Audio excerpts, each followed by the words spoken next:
Hello. Oh man, I didn't want to turn on this light. How's everybody doing? I'm gonna turn on this light. Hopefully, I have a bit of a headache tonight. So we're gonna be playing very low, low, maybe not at all. But we're gonna start with something kind of been meaning to do. I think I want to like start the stream with segments when I can. Either sideboard discussion or themed content about deck.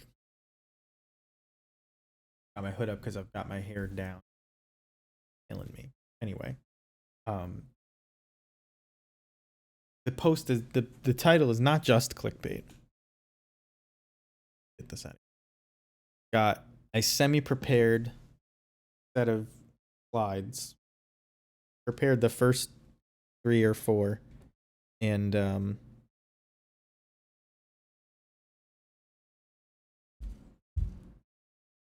gonna put the rest up there just so you have something to look at. But we're gonna go through 10 questions I get about goblins all the time. These are like the most common things. So if you're looking to, see what most people are wondering, or you're probably wondering a lot of the same things. So we're just gonna go right into it, and then maybe we'll play some games. The first question is, why aren't you playing Jund? Sometimes this comes in the form of why no ignoble hierarch. Sometimes it comes in the form of why no Grumgully. But it's basically the same question. I know there are other people out there playing Jund, so there's definitely examples. The main difference is Mog Fanatic over Ignoble Hierarch. But some people mean the Grumgully combo version. So we're going to address both of them. Why aren't we playing the Grumgully combo version? The Snoop combo is just better. It doesn't cost you as much deck space, and you get to play cards that are better in Conspicuous Snoop. And your mana is better because your combo is just black-red. You don't need 3 colors to get it going.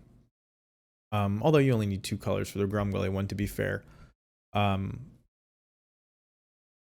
No, you need the Putrid Goblin. So yeah, you only need the 2 instead of 3 colors. So that's one reason, and the same kind of goes for Ignoble. Ignoble just doesn't add a ton of value to the deck. It doesn't really shore up any matchups that are salvageable. It helps you get down lock pieces a little bit faster, and in combo metas I could see that being important.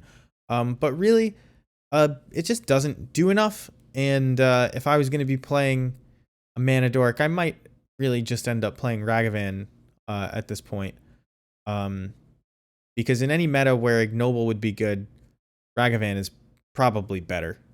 And you don't care about drawing Ignoble off of Ringleader. That's not why you're playing Ringleader, right? To get more mana dorks.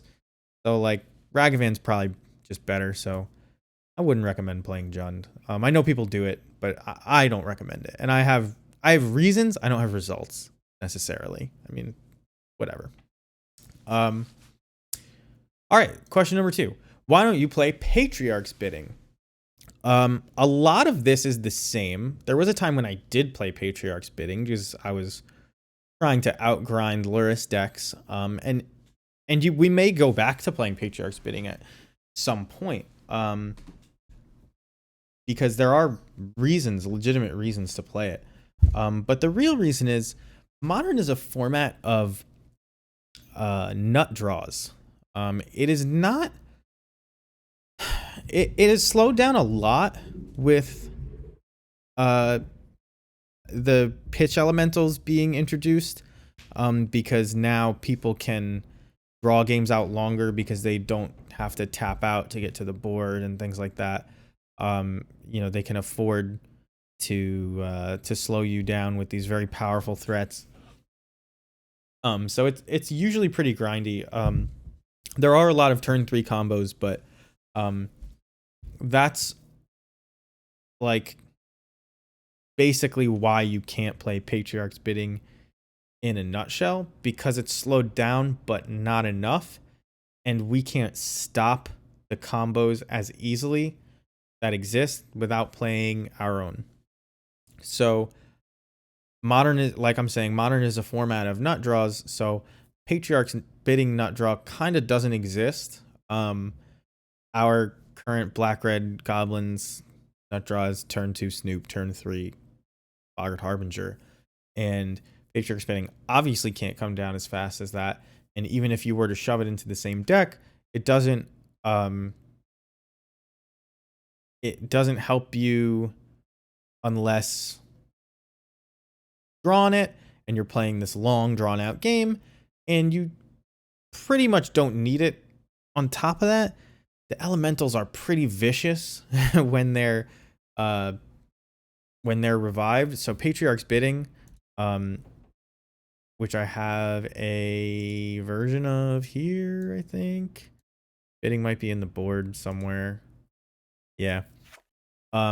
Says that each player chooses a creature type and returns all creature cards, so they name elemental and it hurts pretty bad. But just in general, it's a little bit too slow, and the matchups that we don't really need help in the grindier matchups. We can end the game as is. So that's why we don't normally play Patriarch's Bidding. But like I was saying before, there is a configuration of the deck that could play it. Anybody who's playing a long, slow, drawn-out game, I'm a big fan of this Smuggler's Copter Squee combo. You can search it up with Matron. Gives us a few different types of nut draws. And you can fit bidding into these versions, although this specific deck list doesn't have it. I think that that's a way to play it. It's just not really where modern is at right now. Close these down. Don't need them. Can I play without caverns or vials? This is a double-edged question. It's almost two questions. But one of Goblin's best matchups is blue-white control. Any control deck really, but blue-white control especially, because our caverns and vials kind of shut down half of their deck. So they have to fight with these cards just to make their counter spells work. And that may be a losing battle, because we run 4 caverns and 4 vials, and how many answers to those can they really have? I know they play Spreading Seas, and I know they play Teferi, both just main board sometimes, but sometimes they just don't play Spreading Seas, right? So we're kind of pre-boarded against them. And then on top of that, almost all of our cards produce card advantage or an additional threat. So, starting off with Mog War Marshal, if you kill it, leaves a token behind. Goblin Matron searches for another card that you eventually put into play. Goblin Ringleader obviously draws cards. Conspicuous Snoop virtually draws cards off the top. So it's very difficult for them to keep up with us in terms of card advantage, especially when a lot of their deck is just air or 1-for-1 removal when we get multiple bodies out of each of our things. So can you play without the caverns or vials? Definitely. The deck still functions. In fact, it functions great even without them. But these will up the power level in a few of the important matchups. And vials when they stick are just so good.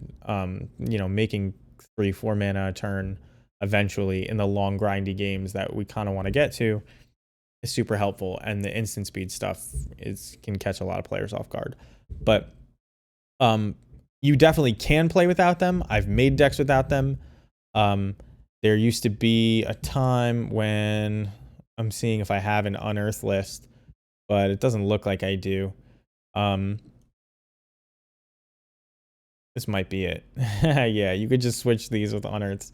There was a time when I was really off vial because so many decks had an answer to it main deck, and it's kind of died down. Right now, a lot more vials are sticking, but you can definitely build goblins like this. You don't need, $200 worth of Ragavan. You can replace these with unearths, and you can even play copter bidding like I was talking about before. There's a lot of different ways to build it, and you're gonna get by. You're gonna lose some percentage points, by not having some of your more powerful effects like Vile, but there are things that do a decent impression on both card advantage, speed, pressure, and uncounterability. Vehicles actually are a neat way to pressure control decks because the vehicle stays in play after a board wipe or something like that. And then you play another creature and you virtually give it haste, which is always good against control. So that's another. There are other ways to do it. So you can play it. You'll obviously be better with them, but you can certainly play it without them. So here's where my slides end, and I have to take out my notes. Next question I have here is, you guys will like this one. How do I beat blue-red Murktide? And there should actually be a ton of these on there. So blue-red Murktide is one of the more popular decks in Modern. It's arguably the best deck. A lot of people will tell you it is. A lot of people will tell you it isn't. The fact that it's in that conversation tells you a lot about it already, right? So how do you beat it? I mean, what do we do?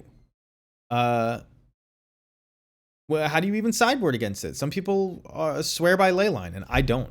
If you want to listen to everybody but me, side in Leyline of the Void and they can't beat you. I don't think that that's true, but a lot of people feel that way, and you know what? You'll beat a lot of worse players that way. That's definitely true, because when they can't do their regular game plan, it's going to throw them off. They're not going to know how to maximize their value. They're going to keep weird hands. They're going to do strange stuff. So side in Leyline of the Void, you'll beat a lot of players. But really, how do you beat blue-red Murktide?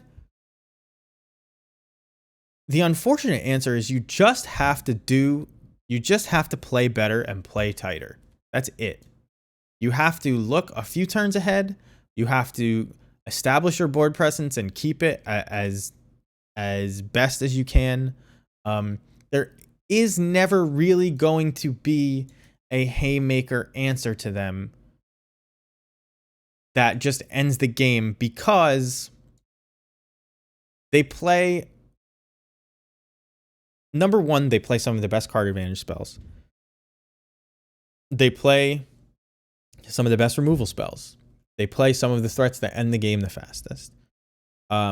If they board in 3 or 4 Furies, is it really going to matter that they can't cast their Murktide necessarily? What if they don't draw their Murktide? What if they got a Dragon's Rage Channeler out and they just, basically scried away Murktides because they had a Dragon's Rage Channeler out early? Even if you had your Leyline of the Void in play, Dragon's Rage Channeler still has an ability, and a Goblin Matron, once it's in play, doesn't have an ability. Same goes for like Munitions Expert and a lot of our cards. So like, their creatures are comparable to ours and have really good effects on them. Obviously, they just have Ragavan. So how do you beat blue-red Murktide? You make sure Ragavan can't hit you. You establish your board presence early because it's very difficult to fight them from behind. And you just have to play tight and be conscious of how big their Murktide could be. You have to not let them get value off their Dragon's Rage Channelers, and you just have to really, kind of pull it together, play tight, and keep as much pressure on as you can. They try to do this protect the queen tempo strategy. So if you can put them on the back foot from turn 1, it's very good. And if you can keep them from having a board full of threats so they can just keep up their counter spells, it's very good. That being said, Cavern of Souls also does a lot of work against them, as does Aether Vial, because they do play, they are a sort of a jack of all trades deck, and sometimes they'll draw all counter spells in one threat. So you kill one threat and you have a Cavern of Souls and they just concede, And it looks weird. They have 4 cards in hand. Why are they conceding? But it's like 2 counter spells and an Archmage's Charm, and they were hoping to get their 3rd land and didn't. You know what I mean? Like, that happened to me just yesterday. So like, you just gotta play tight, play the usual game plan. You don't even need sideboard cards. Firing Spike doesn't side anything in against them. So you can beat Blue Red Murktide. It's just a little bit difficult of a matchup, so it's not gonna feel good until you really learn what to do. All right, you ready for the next one? I don't have a lot of card advantage outside of Expressive Iteration. You're 2 for... They're I wouldn't call it heavy lifting, Colonel Crab Cake, but they're good. They'll put the pressure on early that you need. And saying they don't have a lot of card advantage outside of Expressive Iteration is ignoring, number 1, Archmage's Charm, and number 2, that Expressive Iteration is one of the best card advantage spells ever printed. So, but they only have 8 of them, right? And they have virtual card advantage with Dragon's Rage Channeler. So it's like they have 8 of this type of spell, 8 of this type of spell, 8 of this type of spell. It's a very well-rounded deck. There's never going to be a catch-all answer. You kind of just have to play good. And I know that's not what you want to hear. Here's the next question I always get. How do I beat Omnath? And just dots on this one instead of massive exclamation points, because I actually don't know the answer to this one. I don't know if anybody really knows the answer. I talked to a Titan player just tonight. They don't generally see here's the issue that a lot of people have. Number 1, Omnath is very expensive. This 4-color Blink deck with Omnath in it is like $2,000, and not a lot of people want to spend that on virtual cards or real cards. So most people in most settings haven't played against it that much. I struggle with it on Magic Online, testing against it. I have these ideas for sideboard plans, and you just never face the deck in leagues, so it's tough to get any kind of practice in. The answer for how I beat Omnath in general, like the games that I win against Omnath, what do they look like? They look a lot like what I described beating Blue Red Murktide looks like. Where you get a little bit of pressure in early, and you put them on the back foot, and they just don't have Fury. And if they do have Fury, you can reload the board.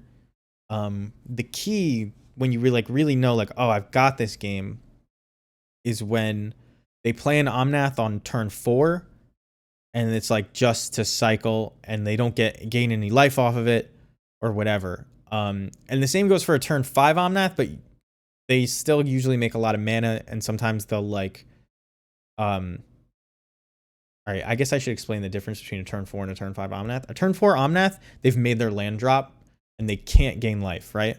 They can't play a land to now buffer their life total back up, right? So when they play Omnath on turn 4, you have an opportunity to kill it. Right? They're on the back foot. You have an opportunity to kill it or swing past it and make it so that the game is going to be over before they can get, they can get their legs under them. A turn 5 Omnath, though, if they play Omnath into fetch land, they could gain 8 life if they want it, or they can gain 4 life, and then they can play any of the elementals, which are usually pretty good against us. So like that's a real stabilizing moment for them. And it's tough to win games from behind that. So like that is the turning point of the matchup. It's very clear how you go about getting there. I've tried to put extra Battlecry Goblins in the board to board in. Lately, people have just been saying just Thoughtseize them. And it's like, I saw a tweet the other day that was like, if your deck's, if the draw to playing your deck is Thoughtseize, like I'm not interested. That card is bad. And it was a funny tweet because, number 1, I agreed with it, and Thoughtseize is one of the most powerful spells ever printed. And it's like something I was talking about on stream the other day as well. You can never Thoughtseize the top of their deck, and that's been a problem for a long time. And that was a problem for Jund, 10 years ago. And they were playing all the most powerful spells in the format, and that phrase still made its way around. You can't Thoughtseize the top of their deck, because sometimes their top deck will just be enough to get you because your deck didn't. You wasted too many times discarding their spells, or you drew your Thoughtseize, or whatever it is. But like, your Thoughtseize can only do so much, and the cards are so much more powerful than one card these days. That makes sense. Like, each card is more powerful than just the idea of one card. So 1-for-1ing them with Thoughtseize gets blown out more. You know what I mean? Because the top of their deck is even more powerful. It is more often a 2-for-1 that they're taking off the top. So hurts real bad. But Thoughtseize, Battlecry Goblins for pressure. You got to be able to kill that Omnath on turn 4. So munitions experts got to stay in. You got to have a high goblin count. You want them to pitch elementals against you before turn 4, because, you know, if they don't have cards in hand to play, you know, that's another way you win. Turn 4 Omnath is like, maybe they pitched their Omnath to Fury, right? So now they don't have an Omnath. So then like a turn 5 Subtlety isn't that powerful, right? Like, we can beat that. So you just have to keep your hand full and pressure them. But honestly, there is no haymaker for them, especially Necromention doesn't even work. There's nothing you can pull out of their deck that makes it stop functioning. Abundant Growth is just too good. It fixes their mana and draws them a card. It doesn't cost them anything to play four colors, basically 5. They would play the 5th if they needed it, but they don't need it anymore. So it's really hard. If you've got an answer to this question, I want to know, because I get this question all the time. So now this is a more general question. I've sort of alluded to it. Because usually when people ask me, how do I beat this deck? They mean, what can I put in my sideboard to just make this matchup not a problem? There's very few decks where there are answers like that anymore. Blood Moon is great against the Valakut decks, but it's not like they can't wiggle out of a Blood Moon anymore. But Blood Moon plus pressure and combo is the idea. Leyline of the Void against graveyard decks, Living End, obvious haymaker. But there's this overarching difficulty with sideboarding, and I think it comes from a difficulty with deck building that a lot of people have. So they don't know how to evaluate cards against each other. They just think that their deck is supposed to work. And so it's very frustrating when your deck doesn't work. But the point is, how do I sideboard? And it's going to sound even stupider when I give you the answer because it's obvious, but you take the bad cards out and you put the good cards in. And constructing a sideboard is finding out what the good cards are, more or less, and why your deck isn't lining up well against theirs. So let's take Titan as an example. How do I sideboard in this matchup? Well, they're killing me on turn 3. They're killing me on turn 3 with enormous amounts of mana and damage triggers. So what cards are bad in this matchup? Well, probably cards that cost 3 or more are bad in this matchup, right? If you're on the play, the cards that cost 3 are okay, but if you're on the draw, right? So like that's where some of these play versus draw considerations come in. So you have to identify what you're dying to, which is hard in some cases, and figure out where your strategy doesn't line up with that. So in a matchup where you're rushing to combo, and it's on you to figure out what those are, and people's deck configurations can change that from, it's not just like, oh, my matchup against Yawgmoth is good. Right now it's good because they don't play any Doomblades or whatever, but if they decide that Yawgmoth isn't enough to stop whatever the rest of the meta is doing, your combo is going to be very hard to execute against them, so it might not be a combo-oriented matchup anymore. So you do have to keep reevaluating these things. But find out if you're trying to go for a long game or a short game. this boils down, by the way, to who is the beatdown. Everybody says that. This is what they're talking about. Evaluate which strategy you're going for. Develop a game plan for it. See which of your cards don't fit into that game plan, and bring in cards that will be impactful against them. Doesn't matter if they're goblins. Don't let people fool you into thinking every card in your sideboard has to be a tutor target. It doesn't have to just win the game on the spot. Don't let people fool you into thinking that, it has to be the most impactful game-ending thing. Not every card is a Blood Moon. It's okay to play value cards. Plenty of other decks do it. If our cards are bad enough in that matchup, you'll be playing some value cards. I play Hidetsugu Consumes All in a bunch of matchups. Great against affinity decks, and it doesn't necessarily look like it is, but it's fantastic, right? Although that's a pretty haymakery sideboard card, but things like Thoughtseize, Fatal Push, whatever, you can bring those cards in. So that's like a general idea of how to sideboard. And if you really want more explanation, you just like ask comments, follow-up questions, find me on Discord. It's a really tough thing. It reminds me of when Caleb Durward used to tell people like how to play Cabal Therapy, and it's like you got to name the scariest card, and to a lot of people that is like sort of repeating the question, but just like think of the cards that make you groan, like damn, I really hope they don't have this card. You say that to yourself, and it you just got to be a little bit self-aware, and the sideboarding will get easier. Understanding what your card's function is in your deck and the specific matchup are key to that, though. So we're gonna go back to like a deck construction question. Although they all kind of weave in and out of each other, because how you plan your deck is how you plan your games, right? So this question I get a lot is why not War Chief? Why not Goblin Chieftain? And sometimes that is in the form of like, why are you playing Battlecry Goblin instead of these cards? And sometimes we're just not even playing Battlecry Goblin, and it's just like, why don't you play them? So the answers are slightly different for both of them, but there is one thing that they share. I'll pull up Goblin War Chief. Just so you have an example here. I should just do this. I should have done this a long time ago.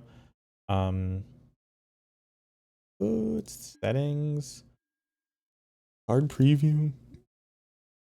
It's gonna pop up in the top right and cover a bunch of stuff now, but it doesn't matter. Go back to collection. All right. So, why no War Chief? Why no Goblin Chieftain? This card is a classic Goblin staple, which is usually why people ask about it. You used to play 4 of them. And there's a big disconnect between how the game used to be and what it is now, I guess. Goblin War Chief gets no value when it enters the battlefield unless you have 4 or more mana. That's just straight up, right? If you've already spent all your mana on Goblin War Chief, you're not casting anything else with it, and the only thing it gave haste is itself, so you played a 2/2 haste for 3. Well, guess what? There's like a better card than that, that nobody plays, and there's a reason it's not on our deck, right? So it doesn't gain mana, or it doesn't make any kind of advantage when it comes into play if you don't have a ton of mana, right? So the games in Modern, it's going to be tough to get to a ton of mana. So that's what people would call a win more card.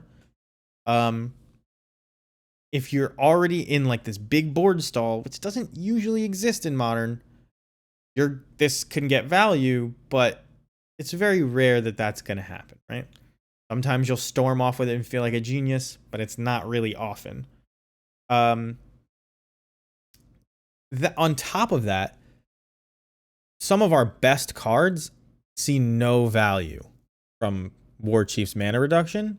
So like the card I want to give haste is Conspicuous Snoop, and like it doesn't even get its cost reduced, right? So it's tough. It's tougher for there's just the deck's construction just doesn't match what I think and the layout of the format. So they don't get value when they come into play. So that's War Chief. Here's Chieftain. Chieftain is a lord that gives other goblins creatures haste and +1/+1. That's what lord means. So it's great when you have like a ton of little little guys like we often do when you have sort of a board built up. But it's another card that doesn't get value as soon as it enters play, and it's very vulnerable to removal. The same goes for War Chief. And this is a concept that Aspiring Spike talks about a lot when he talks about Goblins. Goblins is very good against removal. There are not cards that are... I see I messed up my layout over here. It doesn't matter. There are not very many cards in the deck that are bad against removal. You can usually get value off of them somehow before they die, or it's negative value for your opponent to hit them. So that means an enter the battlefield, or a virtual drawing of cards, or coming with an extra body, or sacrificing itself for damage, or something like that. This card does not have that. It's very vulnerable to removal. You can give a whole bunch of creatures haste even with it, attack with them thinking they're big, and then get blown out by a lightning bolt, or a shock even, or a fatal push, or a lot of things, because a free spell like Solitude. There's just so many things that can kill this, and now your attack is 10 times worse than you thought it was. So enter Battlecry Goblin. Battlecry Goblin is 1 mana cheaper than both of them. Already great. Has an activated ability that gives your creatures haste. So the haste effect costs, in effect, 2 more mana than one of those other cards. But the buff that you get for your creatures this turn and the haste that you give them is not tied to the Battlecry Goblin remaining on the battlefield. So it's actually very good against removal. You can plan your turn around using Battlecry Goblin and connecting with it, with the bonus that it gives. Not only that, but if it ever does attack with basically 2 other goblins and gets activated, it comes with another friend. So all of these reasons are already better. And then Battlecry Goblin also has this like neat ability to scale with the number of lands you have. So the longer the game goes on, the worse War Chief and Goblin Chieftain get, because you likely don't have as many creatures in hand or in play, whichever. But Battlecry Goblin, if you have 6 lands, well, now you can play it and activate it twice, right? So it gets better the more lands you have and the longer the game goes on, and that's something that the other cards don't have. So it just kind of has a leg up on all of them in very subtle ways, even though it doesn't look as powerful, because it looks like this ability costs more. But really, this is a lot like the War Chief plus Pile Driver combo, just built into one card, right? Like, no longer do I have to play War Chief and then Pile Driver, which costs 4 mana, swing with haste, and then win the game that way. I play Battlecry Goblin and activate it once, and it only costs me 1 card. So if you're still in the War Chief Pile Driver plan, highly recommend this card. And that's why I'm not playing War Chief or Chieftain.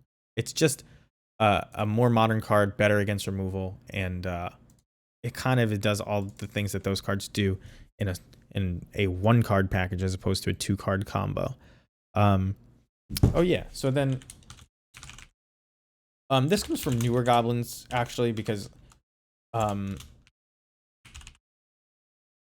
Goblins players usually, because Pashlik Mon sounds really hard to get going. I mean, his ability costs 4 mana, to activate, and then his other ability, you have to like have your goblins die. And why would I want my goblins to die, right? Like I understand that they're expendable, but I don't want them to die. Pashlik Bonds has like there's a lot of weird analogous text that I could put on Pashlik Bonds that would make it virtually do the same thing. So there are a lot of board states where Pashlik Bonds actually reads double the number of goblins you control. Those are board states with Sling Gang Lieutenant in play. With Sling Gang Lieutenant in play, Pashlik Mons effectively can read that double the number of goblins you control, because now every goblin that you sacrifice deals 2 damage instead of 1. So double the goblins you play, great. If it said that, you'd be all about it. So realize it says that. Number 2, this ability then also can read basically exactly as it says, but that sometimes reads as sacrifice 3 goblins, kill 3 creatures on your opponent's board. Or maybe it just says, maybe it reads as a supreme verdict. Sacrifice all your goblins, kill your opponent's creatures, right? And often there's a side effect, like you're making a bunch of mana, or you're draining them, gaining a bunch of life and dealing damage at the same time.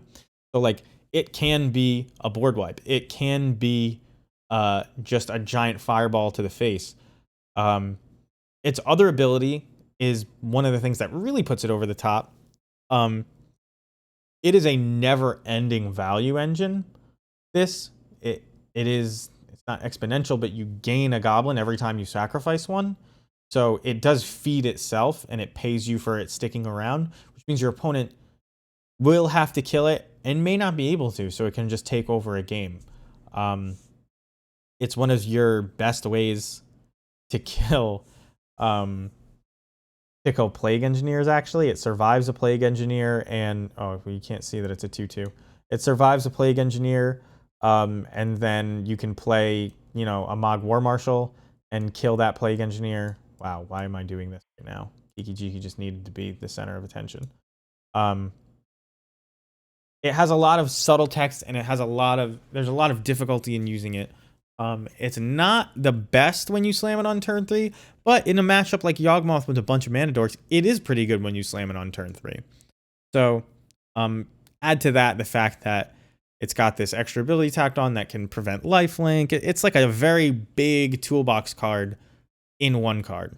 So very, very, very good. So is Pashlik Mons that good? Yes. The answer is yes. Just that first part, double the number of goblins you have in play, you'd play that every time. So, yeah, that's it.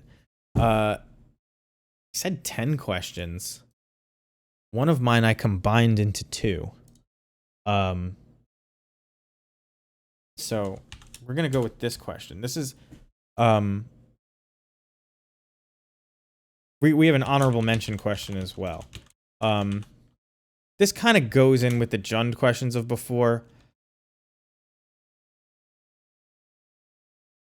This is a classic. Collected Company as a card. Or why aren't you playing Collected Company? Or like, do you think a version of Collected Company Goblins will work? Get this question all the time. And there's a couple things to know about it. Let's pull up Collected Company. Collected Company is a 4-mana instant spell that says put 2 cards, look at the top 6 cards of your library, put 2 creature cards with mana value 3 or less or among them onto the battlefield. The rest on the bottom of your library. Sometimes you'll get the response like, it's not a goblin, we can't find it. That doesn't matter. You can play non-goblin spells. The truth is, our 3-drops, and this is the problem with Ignoble in some ways, are not powerhouses. They're not exciting. We don't get to cheat on mana, which is one of the most powerful things to do in Magic. We don't get to cheat on mana with Collected Company.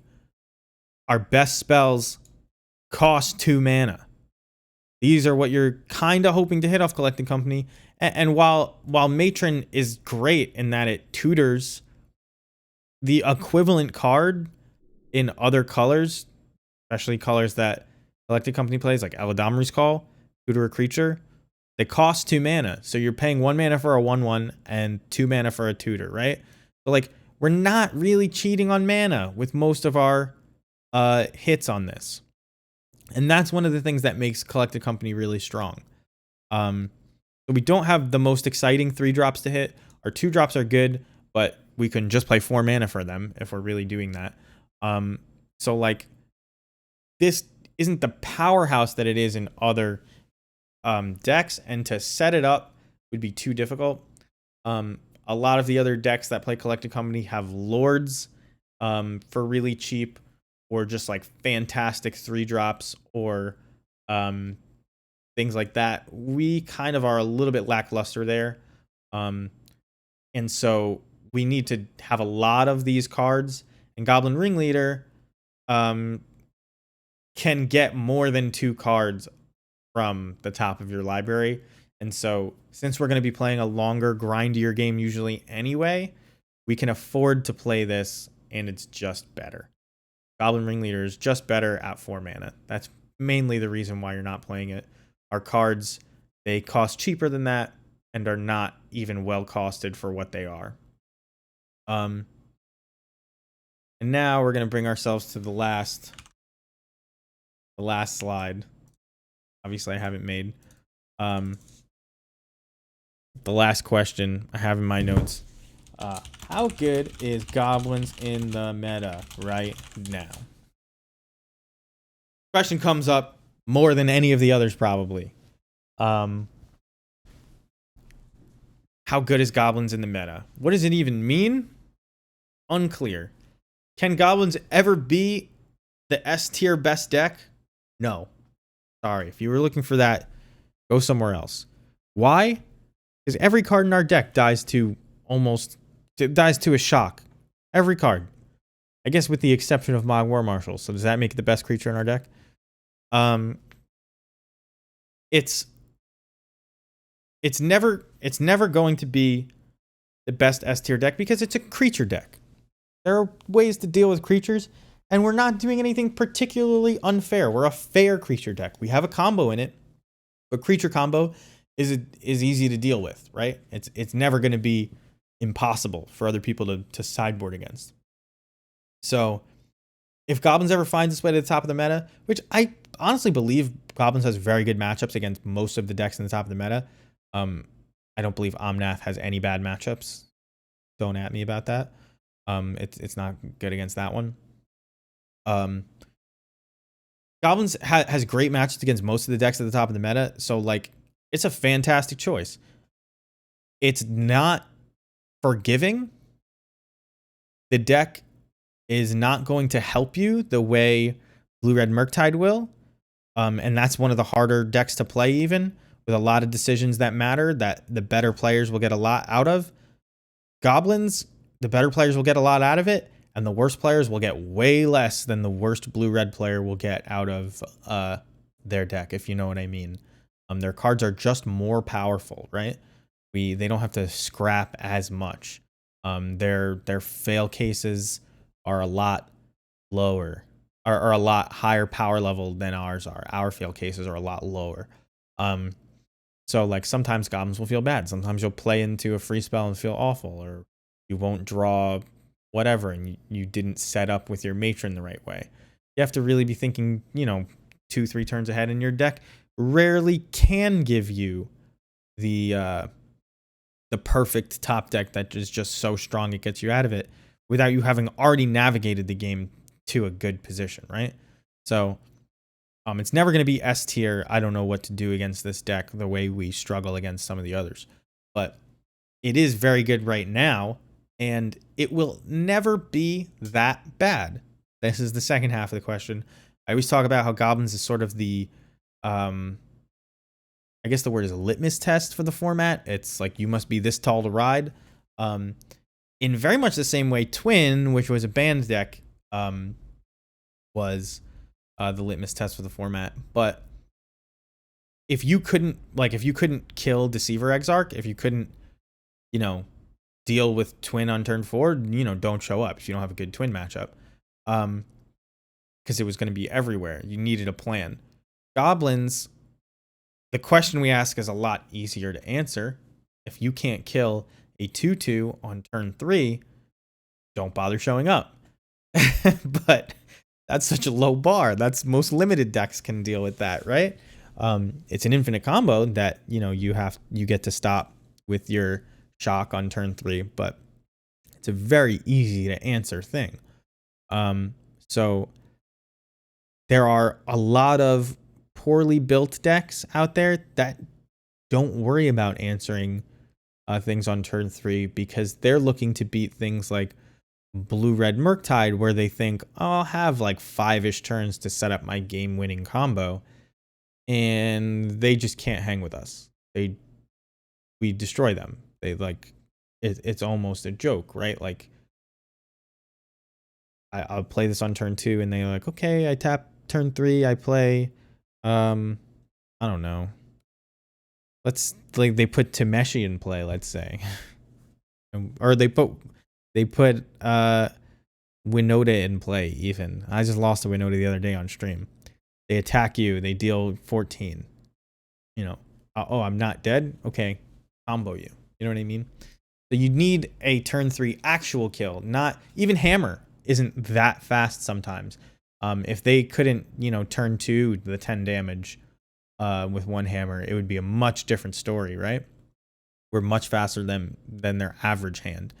You know, they have the nut draw that you kind of have a hard time beating, but even them we can hang with. So how good is Goblins in the meta right now and forever? It's never going to be that bad. Even if there's a lot of Plague Engineers, you can beat it. Even if there's a lot of Furies, you can beat it. So it's great right now, specifically. There's a lot of combo running around. We beat most of the mid-range decks. Nobody beats Omnath, so don't worry about it. And the combo decks are, you know, coin flips, maybe. You have a turn 3 combo. They have a turn 3 combo. If they have a turn 2 combo, they're really inconsistent. That's just the way the decks are right now. And you have good sideboard options to deal with a lot of the combo decks in Blood Moon, Leyline of the Void, I guess Damping Sphere, in if the Storm meta really caught on. So, you know, we just have a lot of answers, and we grind really well against the control decks. So we got a lot going on for us. So those are the 10 questions that I get about Goblins the most. Honorable mention for 10 questions I get to the most. Why didn't you just play Snoop and Boggart Harbinger right then and kill them? It's usually because Snoop doesn't have haste. Many people think that Snoop gets haste from Kiki Jiki. Doesn't. Many people just forget that he needs haste. So you can't just, it's more than Twin where you just get them both on the field. Well, the same went for Twin where you needed to untap with it. But yeah, you need, the Snoop needs to be able to tap, whatever that means, whether it has haste or you've had it since the beginning of your turn. That does it for the 10 questions I get about Goblins.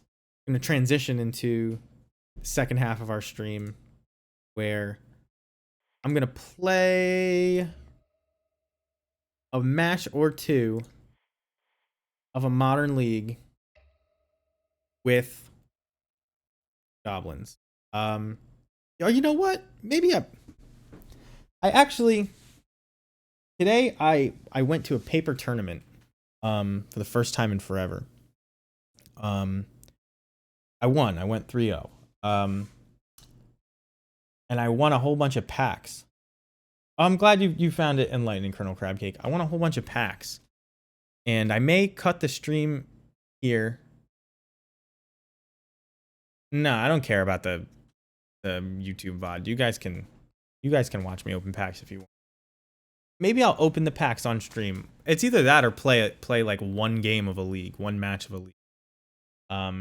There are 7 Modern Horizons 2 packs that I won. Just been lurking. Great. Thank you, Slothmancer. I appreciate it.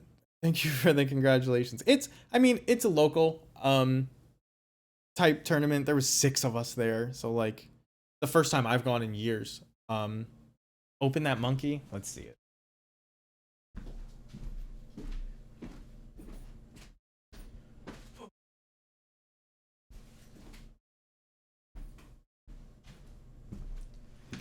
Ugh.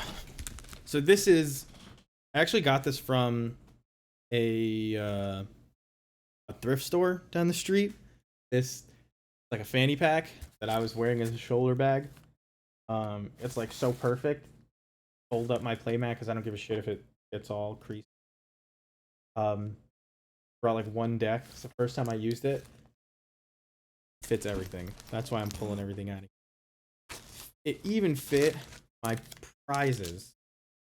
So this is here. Let me chatting.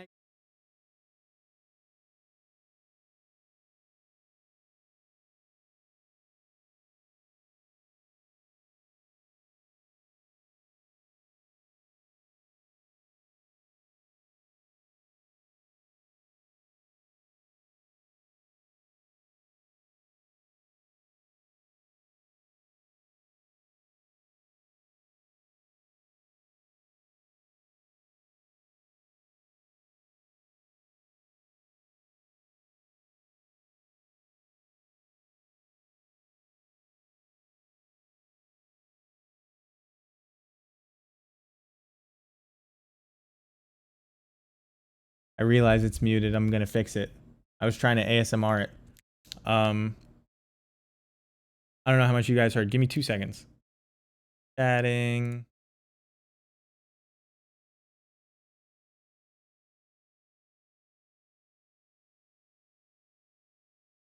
All right. All right. I was saying how great that bag was, and then I was saying this is ASMR mode right here. Hear that pack open. You can't see it, but you could hear it. Is that enough? I hope I never am like that oppressive into the mic with my little crinkles and desk knocks and stuff. So I don't know. This is the ad card. Well, I was just gonna ask which side has the rare, if there's anything special I need to do so I didn't mess up. Sorry, I knocked the mic. The first one, but here we are. Let's see if I can get something going. We got blacksmith skill. Wait, if I make myself bigger, can I read it on screen? No. my camera's just not that good. Maybe if I turn off the green screen, but screw that. You see the holes? Anyway. Blacksmith skill. Gargadon. Garbage Don. Recalibrate. Sinister Starfish. Drossforge Bridge. Funnelweb Recluse. Arcbound Mauser. I think this card's going to do something eventually. I don't think there's any reason that a lifelinking modular creature won't get there. Captured by Legax, I can't say the same for. Ooh, this is a sick Ornithopter of Paradise. I actually really like this card. I almost want to put this in my Kiki Chiki deck just because it's got the old border. Actually, it looks so nice. I wish there wasn't the big the big hole in it. But the art is really sick. This thing pops in person. Setting that one aside. Floodhound. Archfiend of Sorrows, which is a limited all-star. HP cards already have holes in them. Yup. Said and done. Actually, this is a card I expect to eventually do something. Maybe not in modern, but it returns target instant or sorcery card from your graveyard to your hand, or it ices 2 creatures. I feel like just being able to, like, this is probably going to be like a blue EDH staple. This word, so this is Steel Dromedary. I've been reading a book by Gene Wolfe, called The Shadow of the Torturer. I'm actually reading like the second book in that series. The Book of the New Sun is the series by Gene Wolfe. It's really, really good. It's like very it's it's tough to figure out what the hell is going on. But the reason I mention it, way too big. The reason I mention it is because he uses old words like dromedary that you would have no idea what the hell they mean. You'd think it was a fake made up sci-fi word if you didn't already know it was a word. And I've been trying to think of this word for camel for like 2 weeks. Because he uses that word at some point in the book. But steel dromedary, there it is. Not a very good card, I don't think. Upheaval. Ah, man. Nobody wants upheaval. And Master of Death. Master of Death actually was... It made its way into a legacy tournament. Not too long ago. It's like Squee, but you pay a life. Nabob, not the one you cast from exile, the one that comes back to your hand. So it was Master of Death and Smuggler's Copter that made their way into some legacy tournament. They get to use both sides of the Master because they can pitch it to Force of Will. Dromedary is a one-humped camel. I know it's a camel. This is a one-humped camel, so maybe. But yeah, that is what this is. So I was saying I was reading in a book. He uses words that like nobody knows. You know, like how Bugs Bunny would call elephants pachyderms. I had no idea what a pachyderm is if it wasn't for Bugs Bunny, right? But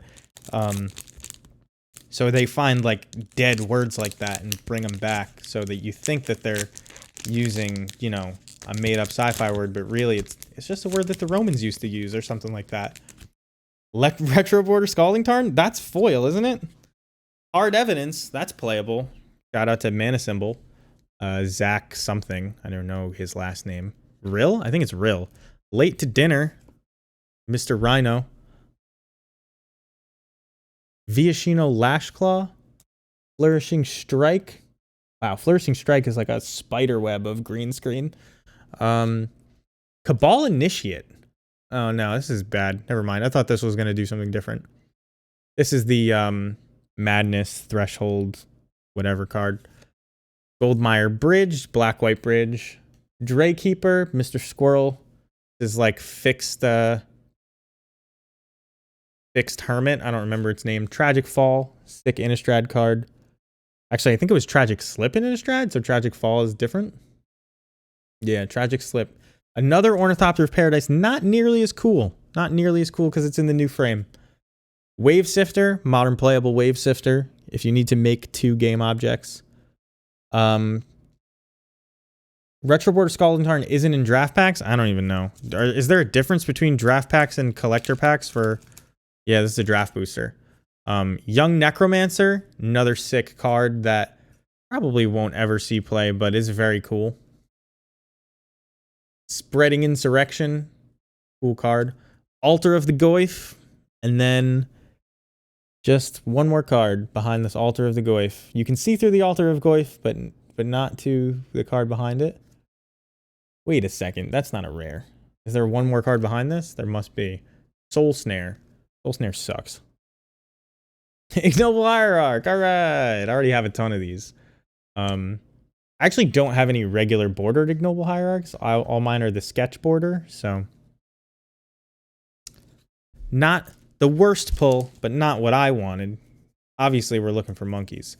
One of these cards feels really thick. It's the Soul Snare. It just feels thicker. I don't know what's going on with it. Huh. Retro Iggies? I think they only come in foil, right? No. They probably come in old border. I don't know. I like retro borders in general. I think most of the retro borders look better. I don't mind the new border, but the retro borders, maybe it's because of nostalgia or something, but here, let me get the full ASMR effect. I don't really mind retro. I don't mind the new borders. I don't know. I have old border Kikis, so it's not like I'm saying I'm above that or anything. And I kind of want to get my Mog War Marshals, like, altered to be old border somehow. Yeah, Iggy does look good in the old border. His art is very old-fashioned. This looks like, speaking of old-fashioned looking art, this is Step Through in old border. Um, and it's you would never know that this card was from 2022, 2021, I guess. Yeah, it really just looks like an old Odyssey card. Well done by whoever made this. Randy Gallegos. Arcbound prototype. This is before the Ravager. That's the joke. That's why it looks like a Ravager. Revolutionist. Jade Avenger. Get the sleeve. Get the tattoo gun for Aspiring Spike. Thornglint Bridge. Storm God's Oracle. This is a great card that just can't have a home. So weird. Maybe if Delirium was harder to get in Modern, this might find its way into a Modern deck. But as it stands, just play Mishra's Bauble. That's the sad part. Bannerhide Crew Shock. It's just a pump spell, but it looks like a creature. It is a creature. Discerning Taste. Look at the top 4 cards of your library, put one of them into your hand and the rest into your graveyard. You gain life equal to the greatest power among creature cards put into your graveyard this way. So, like, the reason I read that is because I've drafted this set, like, maybe 10 times, and this card made the cut once, and it was so terrible that I erased it from my memory. Terminal Agony. Filigree Attendant. Filigree Attendant is pretty neat. Its power is equal to the number of artifacts you control. What was the, there was a card in original, it might have been in the second Mirrodin set. Broodstar, something like that. This is how far we've come. This is an uncommon. I think that was a rare then. But it basically had the same text, I think. Timeless Witness. Very good EDH card, I would imagine, but I don't know. Lucid Dreams. Draw X cards where X is the number of card types among cards in your graveyard. Not very good. And it Braids. I didn't even know we were coming up on the rare, which means there might be a second one. Braids is banned in Commander, right? Is there a reason? So this card reminds me of Cabal. It's Cabal Therapy, but on a creature. I don't remember the name of it. She's a Cabal minion. But if there was a deck where Braids would be good, that Cabal creature is 1 mana, 1/1 that does Cabal Ritual at every main phase. It's that would be good already. So I don't think she can really have a home unless somebody's trying way too hard. And we got Thrasta, Tempest's Roar. I thought this was an Ixalan card.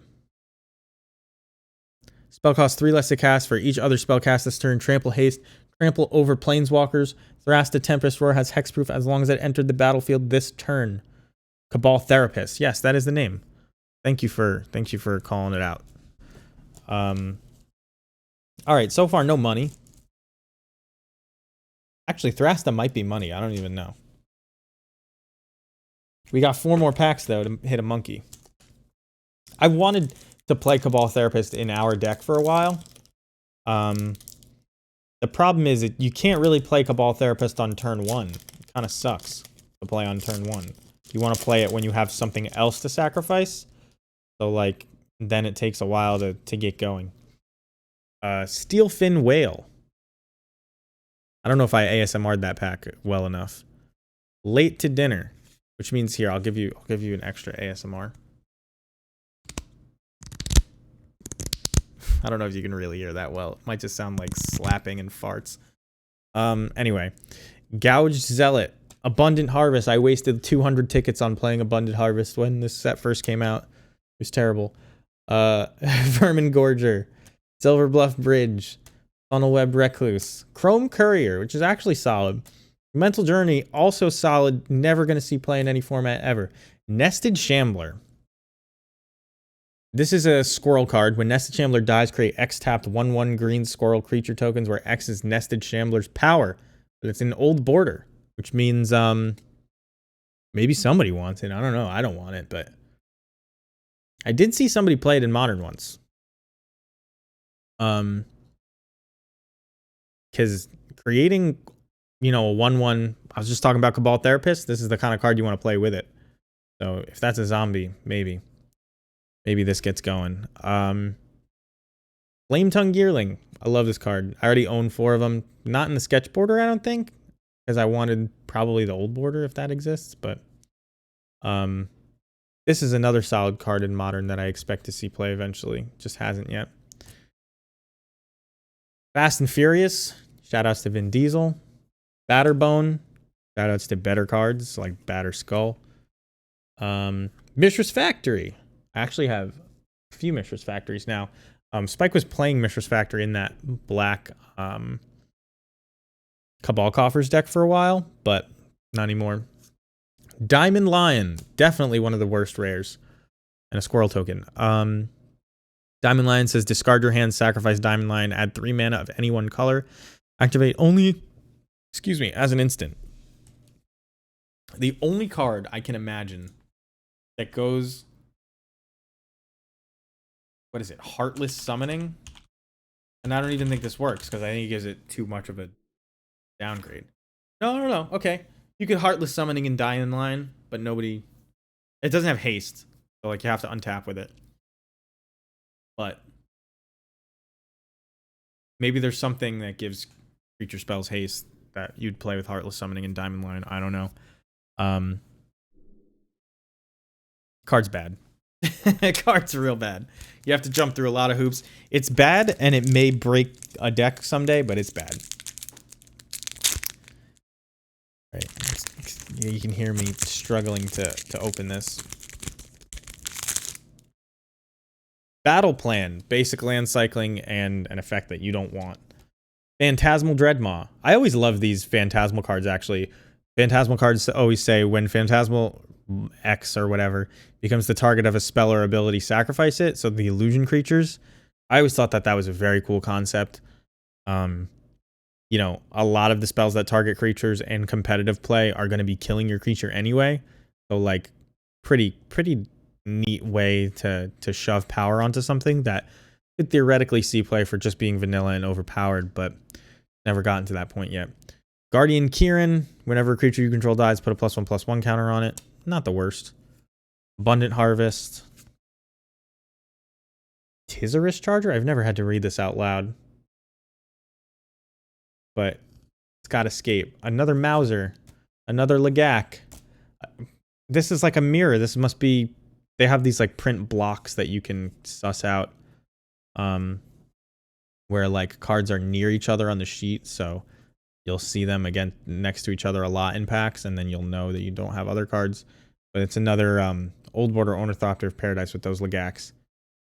Necromancer's Familiar. Scour the Desert. Raving Visionary, which I like, just as a card. Very cool card. Delirium gains tap, pay 3, draw a card. But it's a Merfolk looter before that. Another Braids. Oh, shit! A Scalding Tarn. Regular border Scalding Tarn, but a Scalding Tarn. I can replace...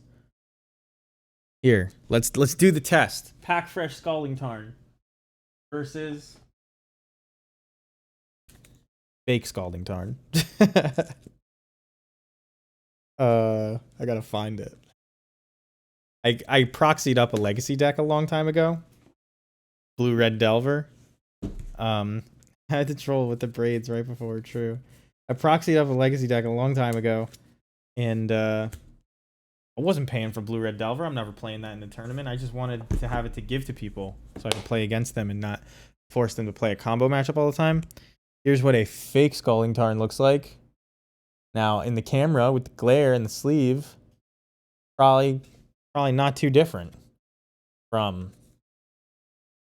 this Scalding Tarn. In fact, the glare makes it look more real because of the green screen, but it's the only real Scalding Tarn I own. Good to know.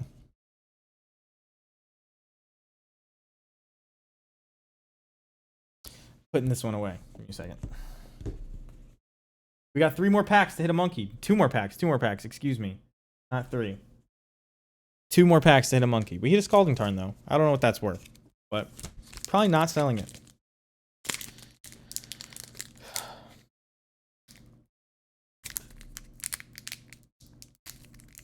Now I don't even get banned for mentioning I have proxies from the Magic subreddit. I'm just already banned anyway. And I'm not going to request an unban.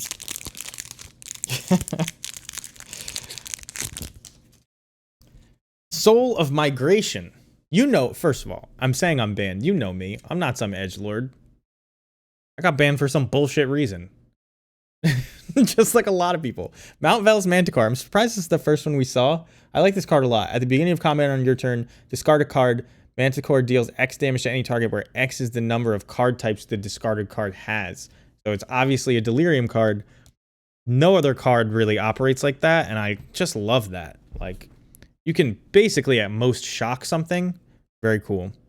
Banned for mentioning my proxy Scalding Tarn. It's probably something even more mild than that. I think I was like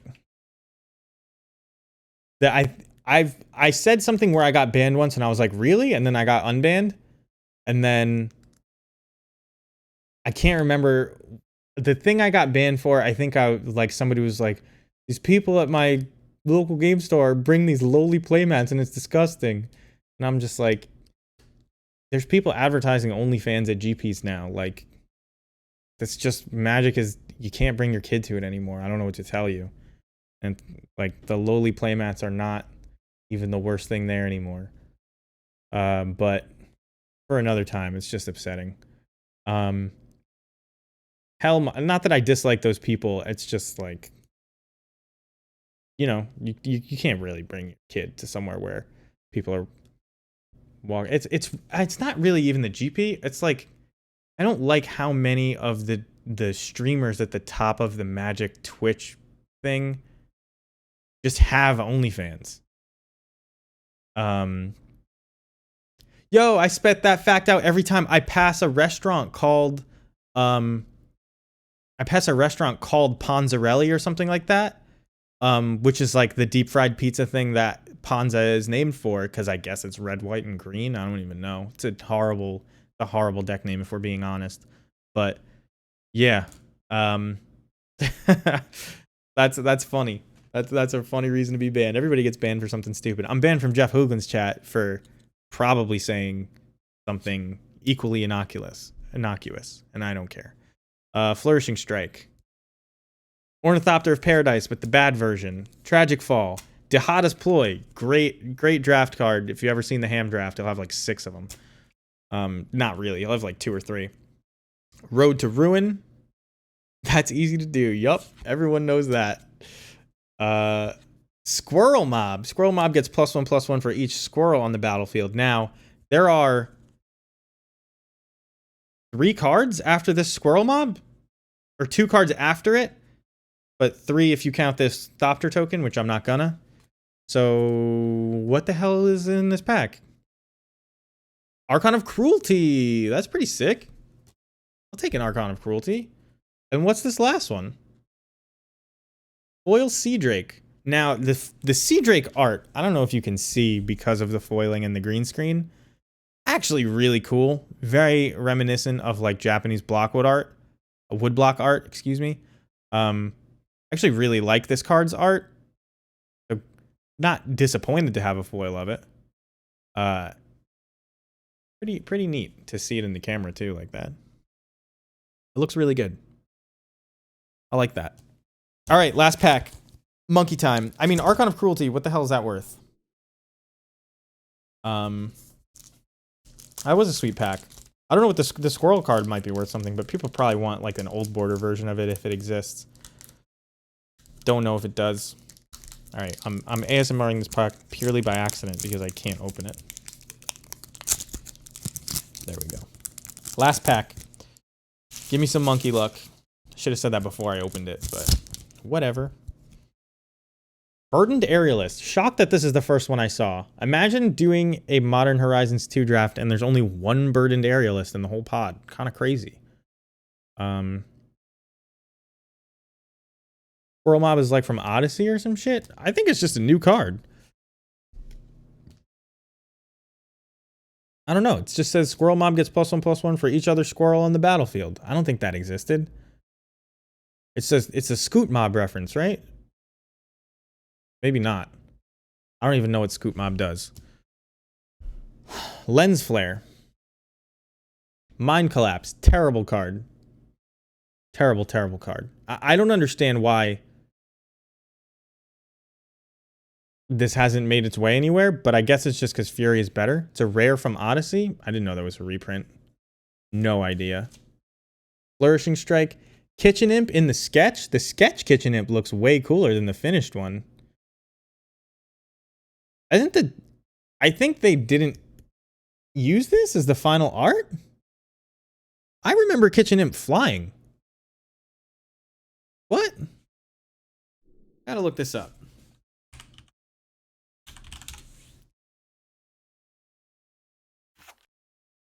Okay, it's not the same art, but it's not flying in there, but yeah, this one it's like chilling on its back, like reading its diary. Obviously a cookbook. I don't know, it's hard to hold the card. You can't really even tell what the hell's going on, but it's a different picture entirely. I like this card. Mistvault Bridge. Jade Avenger. Urban Daggertooth. When it's dealt damage, proliferate. There's infinite combos with that, right? There used to be infinite combos in draft with it, so... Well, not infinite, but... You drew a lot of cards and dealt a lot of damage. Parcel Mirror. Crappy Mirror. Clue Mirror. Foundry Helix. Not very good. Bay Offering. This is the Game Objects deck. When at the beginning of each end step, if you've cast both a creature spell and a non-creature spell, create a clue, a food, and a treasure. Pretty cool way to get way too many permanents in play. Arcbound Shikari, sketch version. The neat one. Second, I'm throwing these cards into the wrong pile. First Strike Modular Boros creature. Maybe someday, but I doubt it. Barbed Spike.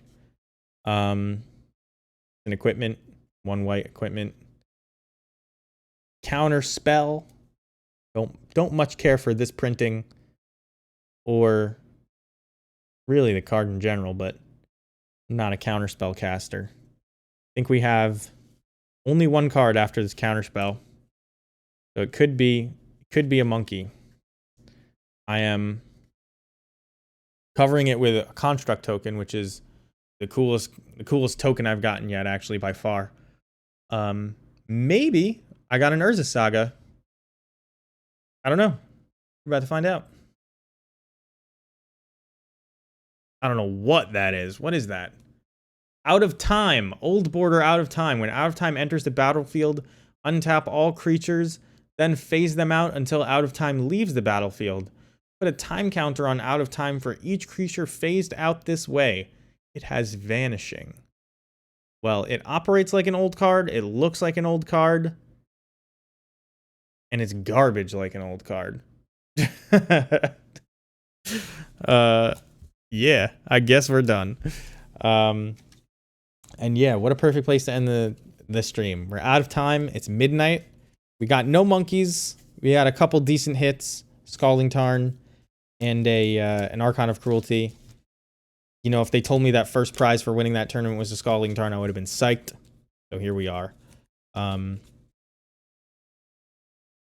Shout outs to the first person to ever recognize me in public from the YouTube videos.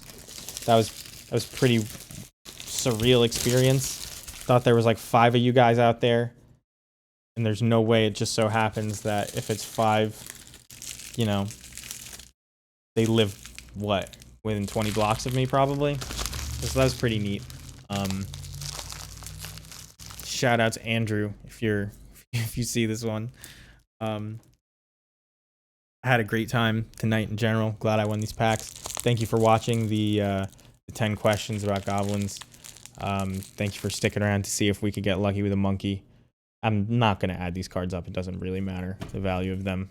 I'm just gonna get to bed and go to work where they don't know that I'm a celebrity Magic streamer who streams for dozens of people.